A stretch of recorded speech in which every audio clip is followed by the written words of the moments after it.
কাব্যগ্রন্থ পড়লে আপনি 400টা পাবেন মোটোটের আরবি। তেমনি খেজুরকে আমরা জানি তামার। সৌদি আরব মিশরের তামার বলে চিনবেই না, বলতে হবে বালাহ।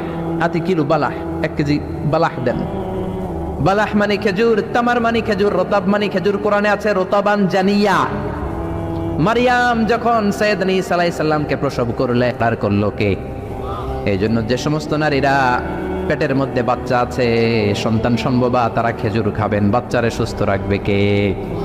আবার মক্কায় মদিনাতে নতুন বাচ্চা জন্ম নিলে বিশ্বনবী বাচ্চার কাছে যে খেজুর খেয়ে খেজুর মিশ্রিত বিশ্বনবীর মুখের লালা বাচ্চার মুখে লাগিয়ে দিত। আল্লাহু আকবার।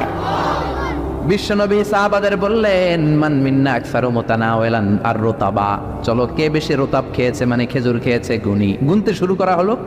সবচেয়ে বেশি দেখা গেল সাইয়েদনা আলীর সামনে। বিশ্বনবী বললেন, দেখো আল্লাহ কি খাদক জামাই আমাকে দিয়েছে। এমন খাইতে পারে, সবার সামনে বিচি কম, আলীর সামনে বিচি ডবল।